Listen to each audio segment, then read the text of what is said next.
Hello students, आप सबका स्वागत है। और आज इस वीडियो के अंदर हम बात करेंगे राजस्थान बोर्ड पेपर 2021 पे।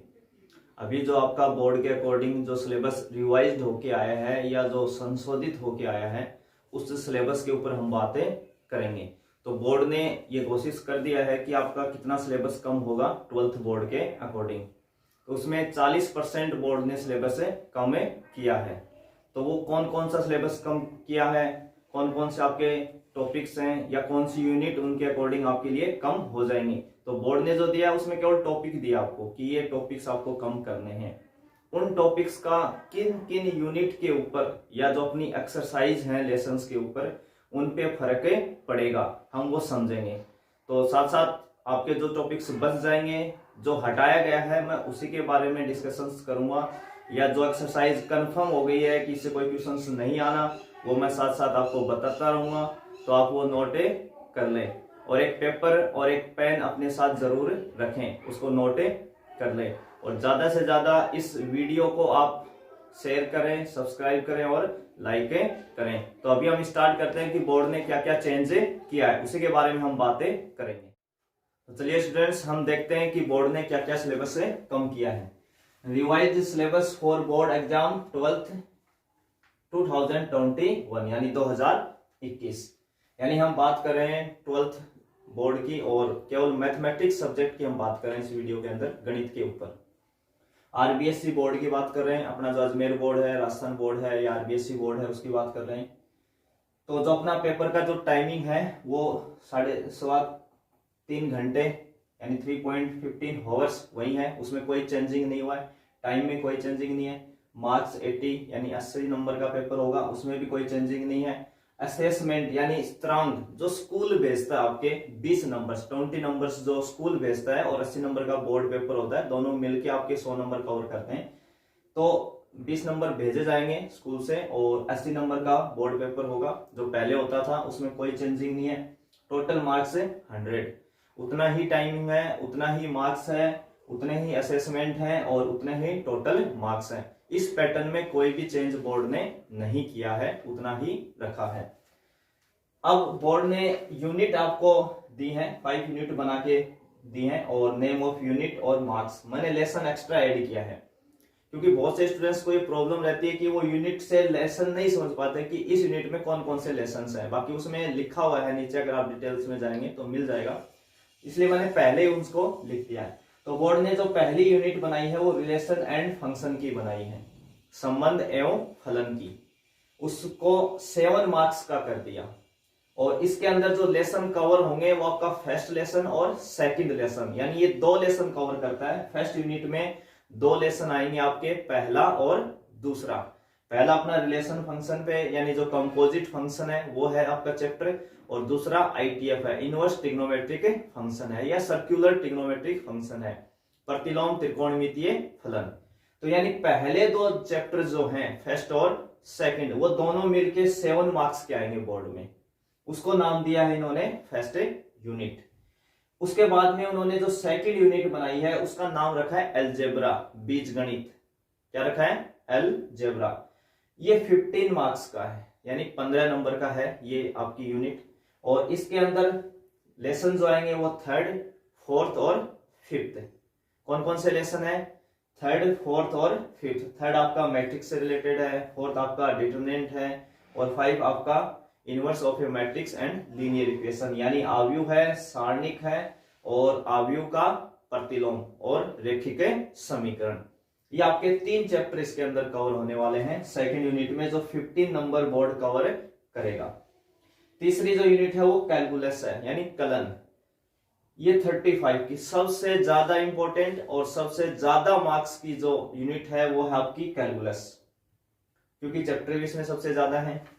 तो 35 मार्क्स की है और इसमें जो लेसन्स आपके कवर करेंगे वो लेसन नंबर 6, 7, 8, 9, 10, 11 और 12, यानी 6 से लेके 12 तक काम करेंगे, जिसमें आपका कंटिन्यूटी, डिफरेंशियबिलिटी या differentiation, application of derivative, integration, definite integration, application of integration और डिफरेंशियल इक्वेशंस, ये सारे चैप्टर्स इसके अंदर कवर होंगे। हम बात करेंगे इन पे एक चैप्टर पे क्या क्या हटाया गया है, क्या क्या रह गया। पहले मैं बता देता हूँ जो बोर्ड ने दिया है पैटर्न।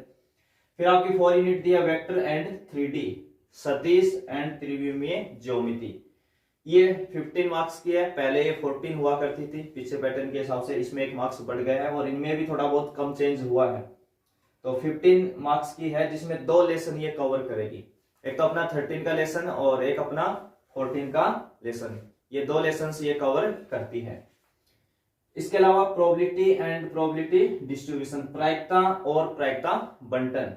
ठीक है, इसमें ये मार्क्स 8 की है। पहले प्रोबेबिलिटी का चैप्टर 7 मार्क्स का हुआ करता था बोर्ड में, इस बार 8 मार्क्स का है। और ये इसमें केवल एक ही चैप्टर अपना लास्ट 16 का। तो इस पूरे में अपना एक चैप्टर मिसिंग है, ग्राफ वाला, LPP, लीनियर प्रोग्रामिंग प्रॉब्लम, रैखिक प्रोग्रामन समस्या, वो मिसिंग है। तो वो चैप्टर यहाँ से बिल्कुल हटा दिया गया है सिलेबस से। वो उसमें कोई भी क्वेश्चंस या वो पूरा चैप्टर ही हटा दिया गया है, वो कहीं नहीं है अपने। तो एक चैप्टर अपना पूरा कंप्लीटली कम हो गया है, ये भी आपको ध्यान रखना है। अब हम इस पे एक एक चैप्टर पे बात करेंगे कि पहले चैप्टर में क्या हटा है, दूसरे में से क्या आपको पढ़ना है, क्या नहीं पढ़ना है, उस पर हम बात करेंगे। आप पहले इसको नोट कर लें ढंग से, यूनिट वाइज, या जो आपके पास PDF फाइल होगी या बोर्ड या व्हाट्सएप पे आपको मिल गई होगी, उससे भी आप देख सकते हैं। अब आगे जो हम बात करने वाले हैं वो इंपॉर्टेंट बात है कि क्या क्या हटा है, क्योंकि टॉपिक से स्टूडेंट्स को ज्यादा समझ में नहीं आ पाता है कि इससे में क्या क्या रह गया है। तो उस पर हम बात करेंगे सर सभी। तो अभी हम जस्ट इसके बाद में स्टार्ट करते हैं अपना। तो चलिए आगे हम चैप्टर वाइज डिटेल्स देखते हैं। ये आपने नोट कर लिया होगा, अपनी 5 यूनिट बोर्ड ने बनाई है, उनके मार्क्स भी दिए हैं और मैंने लेसन आगे एक्स्ट्रा ऐड करवा दी कि इस यूनिट में कौन कौन से लेसन आते हैं। तो जो अपनी फर्स्ट यूनिट में है उसमें लेसन फर्स्ट और सेकंड आता है। जो यूनिट सेकंड है उसमें लेसन 3, 4, 5 आता है।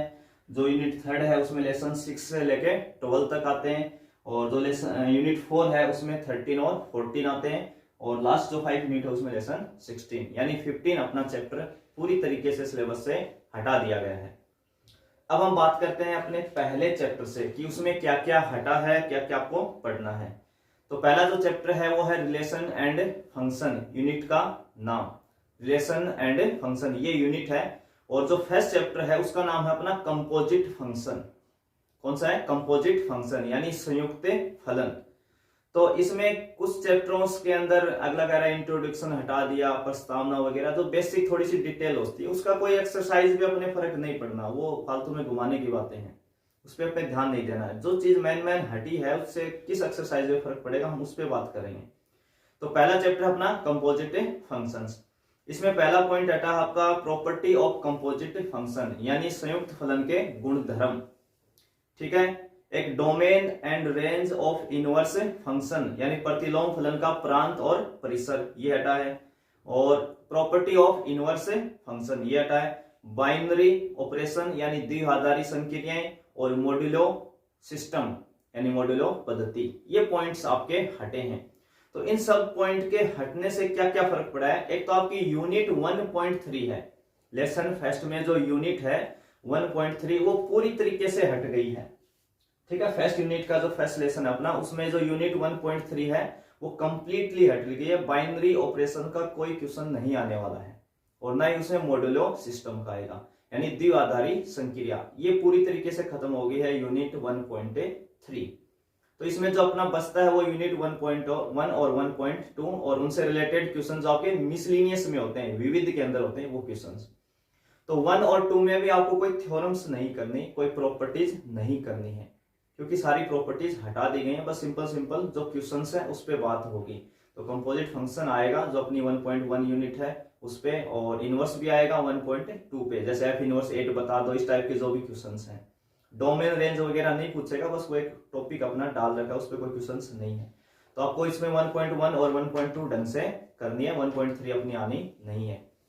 जो सेकंड चैप्टर है अपना ITF इनवर्स ट्रिग्नोमेट्रिक फंक्शन या सर्कुलर ट्रिग्नोमेट्रिक फंक्शन, प्रतिलोम वर्तीय फलन या प्रतिलोम त्रिकोणमितीय फलन, ये 2 का जो चैप्टर है अपना लेसन नंबर 2, उसमें कोई चेंजिंग नहीं है, वो पूरा कंप्लीटली आएगा। उसमें बोर्ड ने कुछ भी कमी नहीं की है, कोई भी पॉइंट वहां से नहीं हटाया गया है, कोई भी टॉपिक्स नहीं हटाए गए हैं, कंप्लीटली आएगा वो चैप्टर। तो हमें फर्स्ट चैप्टर से ही कम करना है, 1.3 को कम करना हमें। अगली जो अपनी यूनिट है सेकंड अलजेब्रा, जिसमें 3, 4, 5 तीन चैप्टर आ रहे हैं, 15 मार्क्स का टोटल कवर कर रहा है। तो इसमें हम पहले चैप्टर 3 पे बात करते हैं। तो मैट्रिक्स अपना चैप्टर है, आव्यूह, मैट्रिक्स आव्यूह वाला चैप्टर है इसमें, और ये 15 मार्क्स का आएगा। 15 मार्क्स तो यानी तीनों यूनिट, तीनों चैप्टर मिलके 15 मार्क्स के होंगे। अभी बोर्ड ने, मैं एक बात और बताना चाहूंगा यहाँ पे, अभी बोर्ड ने ये डिसाइड नहीं किया है, जो ब्लूप्रिंट आता है बोर्ड का जिसमें ये बताता है कि इस चैप्टर से 1 नंबर का क्वेश्चन ये आएगा, 2 नंबर के इतने आएंगे, 6 नंबर के इतने आएंगे, 3 नंबर के इतने आएंगे, अभी वो नहीं डाला है बोर्ड ने, वो आएगा, अभी थोड़ा लेट आएगा उसके बाद में। तो अभी हमें ये पता है कि ये इतने चैप्टर मिलके इतने मार्क्स के हैं, पर हमें अभी ये एकदम डिसाइड नहीं है कि ये चैप्टर इतने नंबर्स का आएगा। हाँ, पीछे वाले के हिसाब से अगर हम बताएं तो बता सकते हैं, वो डिस्कशन कर सकते हैं अलग से कि पिछले साल इतने का था, अब इतने का है, कितने का वो पता नहीं है। तो अभी हमें पता है कि तीनों चैप्टर मिलके 15 मार्क्स के हैं। अब इससे एक नंबर के कितने क्वेश्चन उठेंगे, 2 के कितने होंगे, 6 के होंगे या नहीं होंगे, वो अलग मैटर है, वो अभी नहीं बताया, तो वो आ जाएगा धीरे धीरे। अभी हमें ये पता लग गया कि हाँ इतना सिलेबस अपना कम हो रहा है। तो मैट्रिक्स में 0 डिवियस टॉपिक्स कम किया गया है आपका, और integral power of a cube of a square matrix, वर्ग आव्यूह की धन पूर्णांक घातें, integral power of a matrix cube of a square matrix, ठीक है ना, ये 2 पॉइंट कम किए गए हैं। अब ये जो स्क्वायर मैट्रिक्स की जो इंटीग्रल पावर की बात कर रहा है, इसका मतलब होता है जैसे ए आपको कोई मैट्रिक्स देती है, उसे ए स्क्वायर निकालना, ए की क्यूब निकालना, ए की पावर 4 निकालना, ऐसी चीजें जो निकालना यानी स्क्वायर निकालना, वो पॉइंट कम है। और एक 0 डिविजर्स है, शून्य के भाजक, तो इस पे कोई क्वेश्चन है ही नहीं, अपने शून्य के भाजक पे तो कोई क्वेश्चन ही नहीं है, बस ये पॉइंट डाला गया है। तो आपको ये ध्यान रखना है कि इसके अकॉर्डिंग जो आपको इस चैप्टर में क्या पढ़ना है, मेरा मानना है कि आप पूरा पढ़ें। मैट्रिक्स में कोई कमी नहीं की गई है, 2 पॉइंट हटाए गए हैं, इनसे कोई फर्क नहीं पड़ने वाला, इजी चैप्टर है, इसलिए आपको 3rd का चैप्टर कंप्लीट ही पढ़ना है, उसमें कोई रिस्क नहीं लेनी है। क्योंकि ए स्क्वायर वाले पे बोला जरूर है, बाई चांस कोई क्वेश्चन आ गया तो मल्टीप्लाई हमें वैसे भी सीखना ही है, तो कोई दिक्कत नहीं आने वाली। तो वो क्वेश्चंस 2-4 क्वेश्चंस बनते हैं, तो आप वो भी कर लें, उनको नहीं छोड़े। तो कंप्लीट आपको 3 का चैप्टर जो मैट्रिक्स है, आव्यूह है, उसको पढ़ना है, उसमें कोई कमी नहीं करनी है। अब 4 का जो है अपना चैप्टर सारणिक, यानी जो डिटरमिनेंट वाला चैप्टर है, उसमें क्या क्या कम किया गया है, प्रॉपर्टी ऑफ डिटरमिनेंट यानी सारणिक के गुणधर्म, प्रारंभिक संक्रियाएं, एलिमेंट्री ऑपरेशंस, और सारणिकों का गुणनफल, प्रोडक्ट ऑफ डिटरमिनेंट्स, ये 3 पॉइंट कम किए गए। अगर आप ये 3 पॉइंट कम कर देते हैं तो आपकी 4.2 जो यूनिट है, यूनिट 4.2 वो कंप्लीटली खत्म हो जाती है।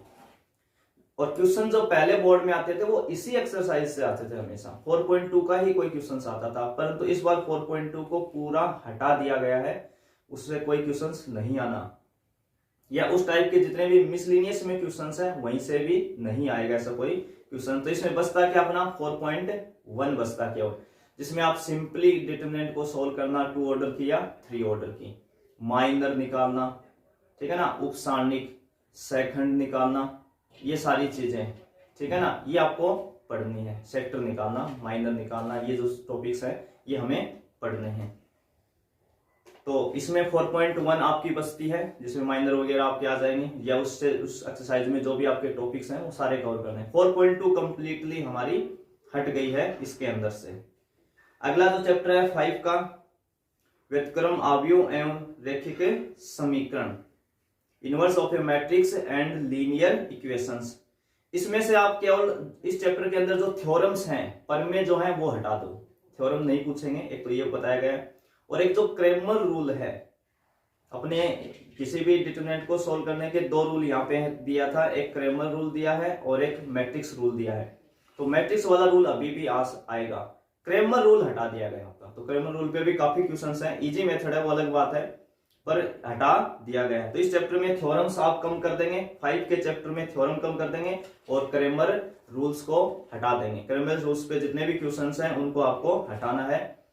टॉपिक क्या है, रैखिक समीकरण के निकाय का हल, solution of A system of linear equation, यानी जो भी रैखिक समीकरण है उनको सॉल्यूशन करने का, उनको हल करने का जो क्रेमर रूल है वो आपको नहीं करना है बस।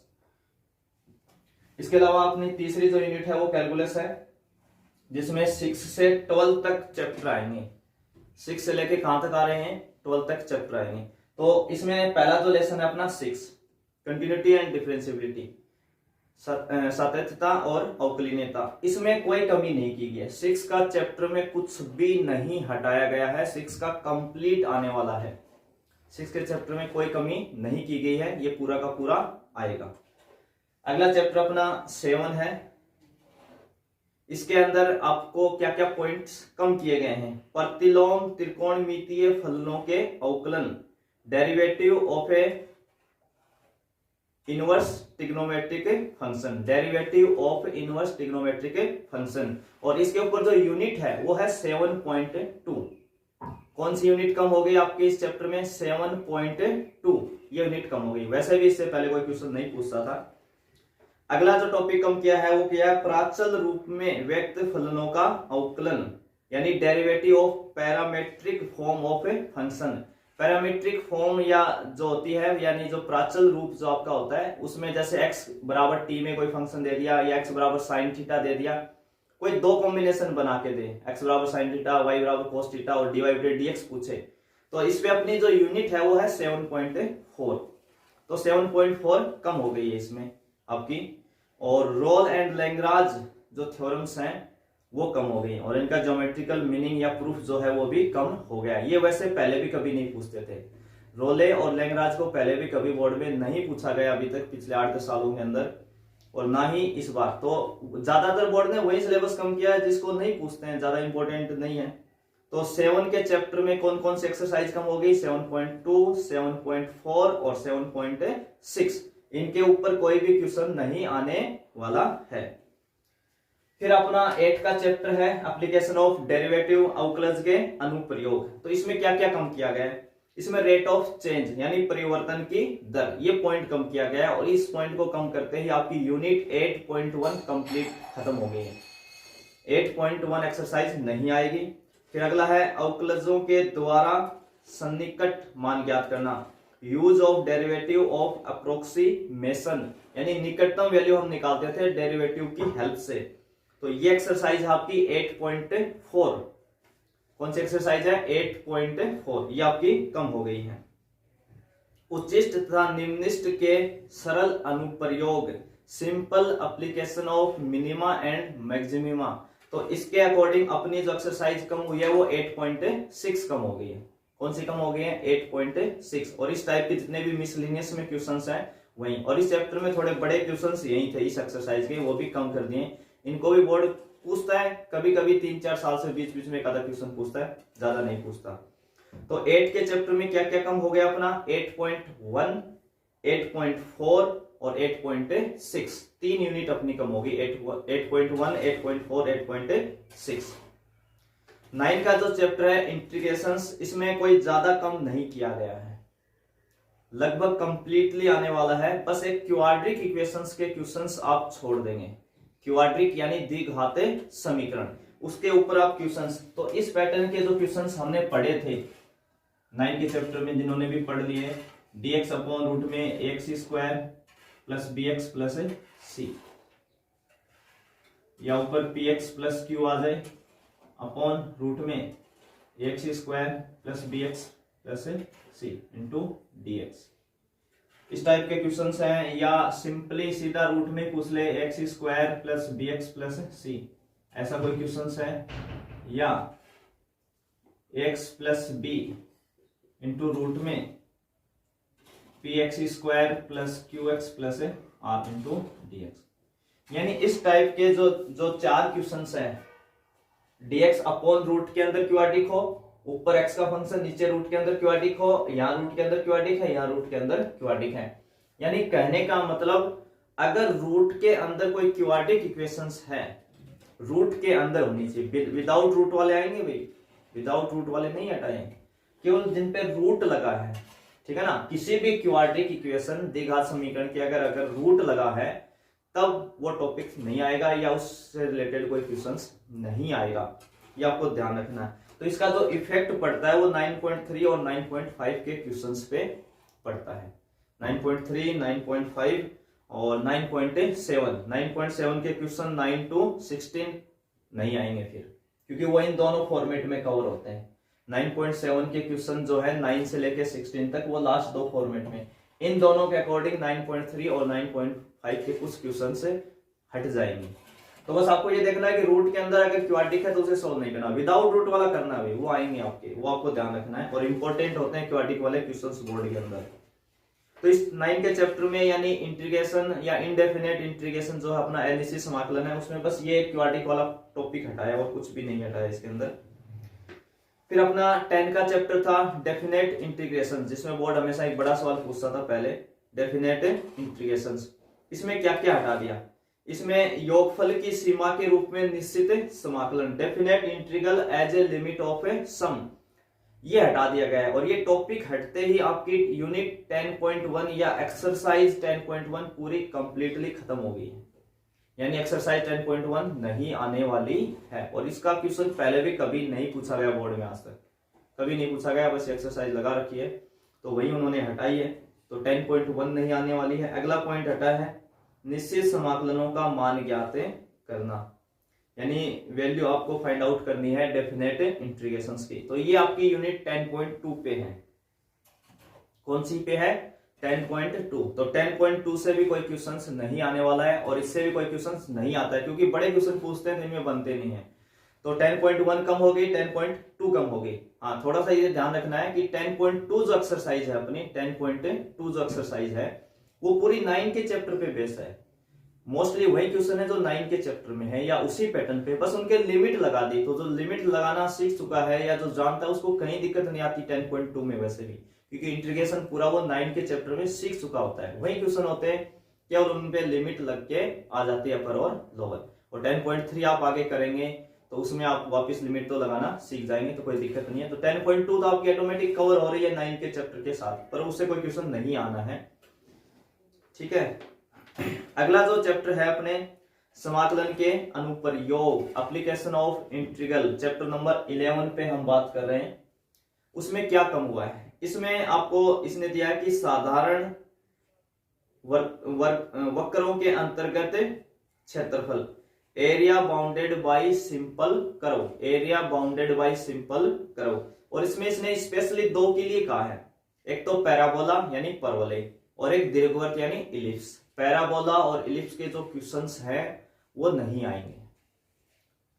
11.1 जो एक्सरसाइज है उसमें अगर कोई पैराबोला और इलिप्स के ऊपर कोई क्वेश्चंस हैं वो नहीं आएंगे। तो बचा क्या? सर्किल यानी वर्त बचा और लाइन यानी रेखा बची। तो उसपे सिंपल से क्वेश्चन है, तो 2-4 क्वेश्चन ही बचते हैं, ज्यादा नहीं बचते। अगला पॉइंट इन्होंने जो हटाया है वो हटाया है आपका दो वक्रों के मध्यवर्ती क्षेत्र का क्षेत्रफल, दो वक्रों के मध्यवर्ती क्षेत्र का क्षेत्रफल, area bounded any two curve. तो इसको हटाने के बाद आपकी 11.2 पूरी एक्सरसाइज हट जाती है, यानी दो कर्व आपको एक साथ नहीं देगा, यानी लाइन पैराबोला साथ नहीं देगा, ऐसे क्वेश्चंस नहीं आएंगे आगे वाले। तो 11.2 पूरी तरीके से खत्म हो गई। थोड़े से अच्छे स्टैंडर्ड के क्वेश्चन इसी में थे, वो कम हो गए हैं। 11 पॉइंट के आधे क्वेश्चंस कम हो गए हैं, जिसमें पैराबोला और इलिप्स वाले नहीं आने वाले, परवलय और दीर्घवृत्त। तो यानी 11 के चैप्टर में अपने पास कोई ज्यादा मैटर नहीं बचा। 11.2 पूरी खत्म हो गई है, उससे रिलेटेड कुछ मिसलिनियस में भी क्वेश्चंस हैं वो भी नहीं आएंगे। बचे 11.1, तो उसमें आप लाइन और सर्किल, रेखा और वर्त वाले क्वेश्चन ढंग से कर ले। अगली जो है अपनी इसी में चैप्टर नंबर 12 डिफरेंशियल इक्वेशन यानी अवकल समीकरण। इससे भी बोर्ड पहले 6 नंबर का एक बड़ा क्वेश्चन पूछता था। अब की बार इसमें उन्होंने क्या चेंज किया है, उन्होंने पहला पॉइंट हटाया है अवकल समीकरण का निर्माण, फॉर्मेशन ऑफ डिफरेंशियल इक्वेशन। ये हटते ही आपकी 12.2 खत्म हो जाती है। कौन सी एक्सरसाइज खत्म हो रही है? 12.2। पहले भी इससे कोई क्वेश्चन वैसे नहीं पूछा जाता था, मैं ये भी बता दूं। 12.2 से कोई क्वेश्चन नहीं आना है। अगला पॉइंट हटाया है अवकल समीकरण के विचित्र हल, singular solution of differential equation, singular solution of differential equation. अगर ये पॉइंट हटा दिया तो उसके अकॉर्डिंग 12.3 एक्सरसाइज खत्म हो गई आपकी। कौन सी एक्सरसाइज खत्म होगी? 12.3। पहले भी इससे कोई क्वेश्चन नहीं पूछते थे। अगला पॉइंट आपका हटाया है समघात में परिणित होने वाली अवकल समीकरण, समघात में परिणित होने वाली अवकल समीकरण यानी differential equation reducible to homogeneous equation, अगर ये पॉइंट हटता है तो आपकी एक्सरसाइज खत्म होगी 12.7। कौन सी एक्सरसाइज खत्म हो गई? 12.7। ये एक्सरसाइज आपकी खत्म कर दी गई है इससे। और ये बड़ा मेथड था, इसका क्वेश्चन काफी बड़ा बनता है। दो टाइप इसमें बनती हैं, जो एक काफी बड़ी है और एक थोड़ी छोटी है। तो जो स्मॉल है वो हमें बोर्ड में पीछे पूछ भी लिया गया है, बड़े वाला तो इस बार तो हट ही गया है।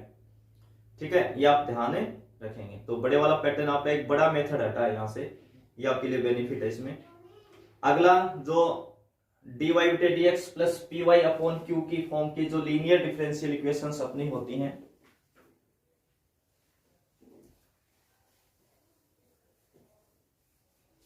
यानी मैं इधर लिख देता हूं लीनियर इक्वेशन यानी रेखिक समीकरण, रेखिक अवकल समीकरण dy dx upon P Y is equal to Q.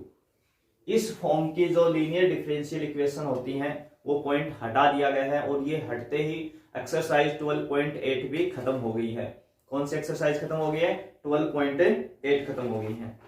इसके बाद में रेखिक अवकल समीकरण में सामान्य समीकरणों के हल यानी solution of differential equation reducible to linear form, ये पॉइंट हटते ही एक्सरसाइज 12.9 भी खत्म हो गई है। यानी लीनियर की दोनों एक्सरसाइज खत्म कर दी इन्होंने। चेंज होके होमोजीनियस बनाते थे वो भी खत्म कर दिए। तो आपके पास केवल होमोजीनियस की एक एक्सरसाइज बची है और एक वेरिएबल सेपरेट की बची है, चरों को पृथक करना और समघात।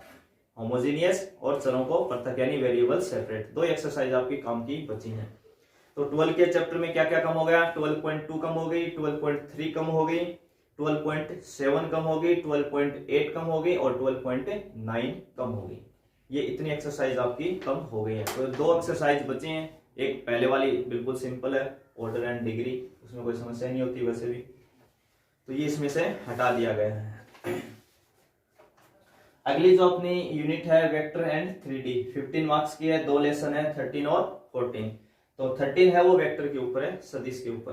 तो इसमें क्या क्या हटाया गया है? इसमें अदिश गुणनफल की ज्योमितीय व्याख्या हटाई है, geometrical interpretation of a scalar product. तो इस पे कोई अपने ज्यादा फर्क नहीं पड़ता, ये वैसे भी नहीं पूछते हैं। दूसरा हटाया है त्रिभुज का सदिश क्षेत्रफल, vector area of A triangle. तो इसका एक आधा क्वेश्चन है एक्सरसाइज में, कोई ज्यादा क्वेश्चन नहीं है। तीसरा हटाया है तीन बिंदुओं के सरेख होने का प्रतिबंध, condition of collinearity of A 3 point. तो इसके ऊपर भी मुश्किल से एक आधा क्वेश्चन है टॉपिक आपका। और अगला हटाया है तीन सदिशों का सदिश गुणनफल, तीन सदिशों का गुणनफल वेक्टर ट्रिपल प्रोडक्ट। तो इसके ऊपर 4-5 क्वेश्चंस हैं आपके 13.5 एक्सरसाइज के, वो आपके हट गए हैं। यानी 7 तक क्वेश्चंस हैं इसके ऊपर, 1 से लेके 7 तक आपके क्वेश्चंस हैं। एक्सरसाइज है वो 13.5 है आपकी। और एक हटाया है चतुष्फलक का आयतन, वॉल्यूम ऑफ टेट्राहेड्रॉन, जबकि आपकी उस पीडीएफ में लिखा है एरिया ऑफ टेट्राहेड्रॉन। तो एरिया हम कहीं निकालते नहीं है, यहाँ पे वॉल्यूम ऑफ टेट्राहेड्रॉन निकालते हैं, तो वो करेक्शन है, एरिया नहीं है वॉल्यूम है। चतुष्फलक का आयतन, वॉल्यूम ऑफ टेट्राहेड्रॉन। तो 13 के चैप्टर में पॉइंट जरूर कम किए हैं, पर इस पे कोई ज्यादा फर्क नहीं पड़ने वाला है, केवल 4-5 क्वेश्चंस कम होने वाले हैं। जैसे चतुष्फलक का आयतन है, वॉल्यूम ऑफ टेट्राहेड्रॉन, एक क्वेश्चन मिल जाएगा, एक एग्जांपल मिल जाएगा आपको। वेक्टर ट्रिपल प्रोडक्ट जो है उस पे हाँ आपके 13.5 में 6-7 क्वेश्चंस हैं। कंडीशन ऑफ कोलिनियरिटी पे मुश्किल से एक क्वेश्चन मिलेगा, एरिया ऑफ ट्रायंगल पे मुश्किल से एक क्वेश्चन मिलेगा, और अदिश गुणनफल की ज्यामितीय व्याख्या, ज्योमेट्रिकल मीनिंग वैसे नहीं पूछते हैं। तो 13 के चैप्टर में कोई ज्यादा कम नहीं हुआ है, बस ये जो मैंने पॉइंट्स बताए हैं वो आप कम कर लेना। वॉल्यूम ऑफ टेट्राहेड्रॉन यानी चतुष्फलक का आयतन कम कर लेना, वेक्टर ट्रिपल प्रोडक्ट तीन सदिशों का गुणनफल कम कर लेना, और इन्होंने तीन सदिशों का गुणनफल बोला है। इसके अकॉर्डिंग अगर हम देखते हैं तो स्केलर ट्रिपल प्रोडक्ट भी हट सकता है इस हिसाब से, क्योंकि ये नहीं कहा कि तीन सदिशों का सदिश गुणनफल है या अदिश गुणनफल है, ठीक है ना। अभी मैंने इसको पढ़ा है कि तीन सदिशों का गुणनफल, तो तीन सदिशों का गुणनफल तो स्केलर भी होता है और वेक्टर भी होता है।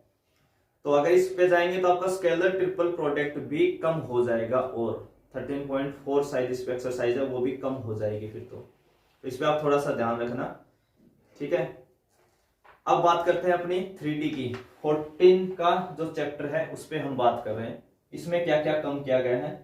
तो 14 के अंदर आपका जो पहला पॉइंट कम किया गया है वो किया गया है दो रेखाओं के मध्य कोण, दो रेखाओं के मध्य कोण, एंगल बिटवीन टू लाइंस। ठीक है, अगर ये कम करते हैं तो आपकी एक्सरसाइज 14.3 कम हो जाएगी। कौन सी एक्सरसाइज कम हो जाएगी? 14.3, 14.3 एक्सरसाइज कम हो जाएगी। उसके बाद में अगले पॉइंट जो किए गए हैं, समतल का अंतःखंड रूप यानी intercept form of a plane, समतल का अभिलंब रूप यानी normal form of a plane. अगर ये दो कम कर देते हैं तो अपनी एक्सरसाइज 14.6 यानी 14.6 कम हो जाएगी। कौन सी एक्सरसाइज कम हो रही है? 14.6। अगले पॉइंट जो कम किए गए हैं, एंगल बिटवीन टू प्लेन यानी दो समतलों के मध्य कोण, एक रेखा और एक समतल के मध्य कोण, angle between a line and a plane, angle between a line and a plane यानी एक समतल और एक रेखा के मध्य कोण, और समतल से बिंदु की दूरी, distance of a point from the plane. अगर ये कम हो जाते हैं तो अपनी यूनिट 14.7 भी हट जाती है। तो 14 के चैप्टर में यानी जो 14 का अपना लेसन है उसमें क्या क्या कम हो गया? 14.3 कम हो गया, 14.6 कम हो गया और 14.7 कम हो गया। तीन एक्सरसाइज आपकी कम हो गई हैं। तो इसमें जो बचता है वो सारा इंपॉर्टेंट बचता है। इसके अलावा जो बोर्ड मोस्टली जो पूछता है, इनसे कभी कभार कोई रेयर केस में 1 नंबर का छोटा क्वेश्चन पहले बोर्ड में आता था, कम आता था, तो वो बोर्ड ने, मैंने पहले कहा था कि बोर्ड ने वो मैटर ज्यादा हटाया है जो इंपॉर्टेंट नहीं होता है, या हर साल बोर्ड उसमें कम क्वेश्चंस पूछता है। अगली हम बात करते हैं अपना 15 चैप्टर, मैंने पहले बता दिया पूरा ही हटा दिया गया है अपना एलपीपी, लीनियर प्रोग्रामिंग प्रॉब्लम, रैखिक प्रोग्रामन समस्या, जो ग्राफ बेस्ड था उसका कोई क्वेश्चन नहीं आना है, तो वो चैप्टर पूरा हट गया है।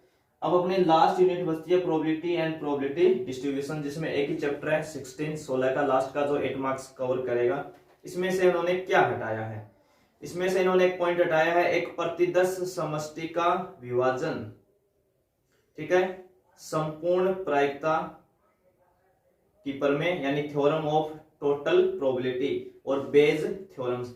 यानी ये जो तीनों पॉइंट्स जो कह रहा है, एक जो प्रतिदश समष्टि यानी जो सैंपल स्पेस होता है उसको आपको डिवाइड करना है, विभाजन यानी सैंपल स्पेस का डिवीजन करना आपको, ठीक है, बेस थ्योरम और total theorem of total probability. ये 3 पॉइंट हटते ही पूरी बेज थ्योरम यानी एक्सरसाइज जो 16.3 है प्रोबेबिलिटी की, वो कंप्लीटली हट जाती है।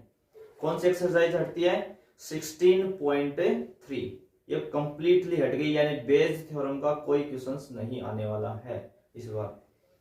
इसके बाद में इन्होंने आगे कहा है कि यादृच्छया चर का माध्य तथा प्रसरण, यादृच्छया चर का माध्य तथा प्रसरण, mean and variance of random variables, means and variance of random variables. तो ये एक्सरसाइज वैसे 16.4 है। तो ये कह रहा है कि इसमें से हम मीन नहीं पूछेंगे और वेरिएंस नहीं पूछेंगे, पर 16 पॉइंट एक्सरसाइज 4 पूरी आएगी भी। बस जो भी क्वेश्चंस हैं 16.4 के, उसमें आगे जो मीन और वेरिएंस पूछता है यानी माध्य और प्रसरण पूछता है वो नहीं पूछेगा। डिस्ट्रीब्यूशन टेबल जरूर पूछेगा, जो हम एक टेबल बनाते हैं उसमें प्रायिकता बंटन, प्रोबेबिलिटी डिस्ट्रीब्यूशन, वो जरूर पूछेगा भाई आपको, ठीक है ना। आगे उसमें आगे जो थोड़ा एक्स्ट्रा पूछता था वो नहीं पूछेगा। तो 16.4 आपको पढ़नी है, पूरी पढ़नी है, कंप्लीट पढ़नी है। बस उसमें आप मीन और वेरिएंस नहीं निकालेंगे, उनके फॉर्मूले यूज नहीं करेंगे, केवल प्रोबेबिलिटी डिस्ट्रीब्यूशन बनाएंगे, प्रायिकता बंटन तक सोल्व करना है। बोर्ड में इसमें सवाल वैसे आता है हर साल, बेस थ्योरम से भी आता था, पर इस बार बेस थ्योरम तो अपनी कंप्लीटली हट गई है। तो 16.4 बची अपने काम की एक्सरसाइज में। इसके अलावा बर्नौली परीक्षण तथा द्विपद बंटन यानी Bernoulli test and binomial distribution, ये इस टॉपिक के ऊपर अपनी एक्सरसाइज है 16.5। कौन सी एक्सरसाइज है? 16.5, वो भी हट गई है। यानी कुल मिला के 2 एक्सरसाइज अपनी खत्म कर दी गई है प्रोबेबिलिटी से, 16.3 कंप्लीट और 16.5, ठीक है, ये दोनों हटा दी हैं पूरी तरह से। बीच में जो बची 16.4 उससे क्वेश्चंस आएगा, पर अब क्वेश्चंस आधा हो जाएगा आपका, केवल प्रोबेबिलिटी डिस्ट्रीब्यूशन यानी प्रायिकता बंटन तक होगा, आगे मीन और वेरिएंस नहीं पूछेगा, ठीक है ना, ये कम कर दिया अगले ने। और 16.12 तो आनी है, अभी उस पर कुछ का ही नहीं, तो वो तो आएंगे सिंपल क्वेश्चन है उनके। तो ये अपना सिलेबस था। मैंने हर चैप्टर में कोशिश की है कि कौन सा टॉपिक हटा है और जो टॉपिक हटा है उसके हिसाब से किस एक्सरसाइज पे क्या फर्क पड़ा है, उस पर हमने सबसे पूरी बात की है। तो आप वीडियो को पूरा ढंग से समझें, देखें और ज्यादा से ज्यादा अपने दोस्तों या अपने जो साथ स्टूडेंट हैं उनको शेयर करें।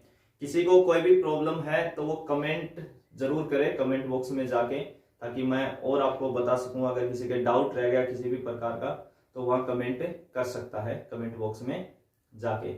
तो आप 12th का सिलेबस पढ़ने के लिए मेरे साथ जुड़ सकते हैं। पहले मैंने एक चैप्टर कवर कर लिया, इंटीग्रेशंस वाला पूरे वीडियो डाले हैं, उसके ऊपर 40 आप वो पढ़ सकते हैं। इस वीडियो को आप जरूर ज्यादा से ज्यादा स्टूडेंट तक पहुंचाएं ताकि उनको पता लगे कि सिलेबस में क्या क्या चेंज हुआ है और कैसे कैसे चेंज हुआ है, उनको क्या पढ़ना चाहिए क्या नहीं पढ़ना चाहिए, ताकि कम मैटर में अच्छे मार्क्स बना सकें इस कोरोना टाइम में। तो ये आपको ध्यान रखना है।